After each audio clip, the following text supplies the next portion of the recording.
All right, live now to Daniel Shaw, City University of New York Professor of Latin American and Caribbean Studies. Welcome back to RT. So in the same breath, we've got Washington saying the sanctions have failed, but then they'll stay in place anyway. What do you think the thinking behind that is? Thanks, Colin. This is an important political lesson that whether it's Biden, Trump, Bush, Obama, Clinton, it's the same unfettered, unwavering war against the Venezuelan people. This is collective punishment on the 30 million people of Venezuela because they've held strong against imperialism, against the forced recolonization of their country. And we've seen 5.5 million Venezuelans who've been forced to leave their homeland because of these sanctions. And basically what the Biden administration is doing is they're saying that they're going to continue to punish the everyday people of Venezuela.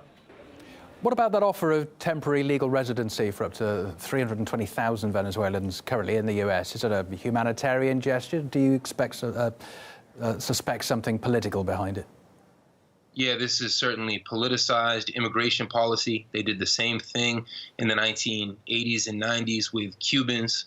So the Statue of Liberty had one hand up saying, come on in, Cubans, and now Venezuelans. And with the other hand, the Statue of Liberty says to Haitians and Guatemalans, stop right there, or we will deport you. So this has nothing to do with democracy or humanitarianism and everything to do with hypocrisy.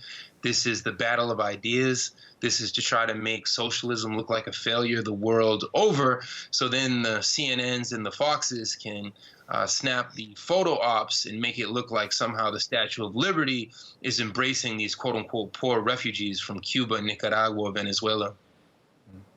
I suppose it would have been a bit of a tall order to expect the United States to just rip it all up and say, OK, let's just give up on the sanctions for now. But do you think there's going to be any change of approach towards Venezuela in the coming months? What the Biden administration might try to do is pivot towards Cuba or Iran. They might try to take out, recolonize Venezuela by any means necessary first, but quote-unquote switch their policy towards another country so they can try to push back and create a wedge in this Bolivarian unity. Of course, the Cuban leadership's not going to fall for this, but Biden actually said in his campaign run that he was open to talks with the Cubans, but under the condition that they would turn their backs on Venezuela, which of course will never happen. The Cuban leadership is tried and true.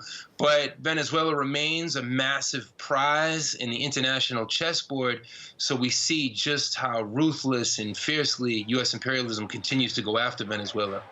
And what about the U.S. recognition of Juan Guaido as Venezuelan leader? That was done under the Trump administration, of course. Might Joe Biden decide to rethink the way it deals with him? So far, Biden has continued this exhausted strategy, even though many Latin American countries and the European Union no longer recognize Juan Guaido. Juan Guaido has no legitimacy within Venezuela. He's no longer even part of the National Assembly. He was voted out. So Washington continues to hang on to this hybrid war, even though there's no multilateral support for their policies, but they continue to show the true nature, which is this resentment, hatred, and hybrid war against any country that defies their wishes. OK, well, we'll keep watch on what happens. For now, though, Professor Daniel Shaw in New York. Thank you for that. Thanks, Colin.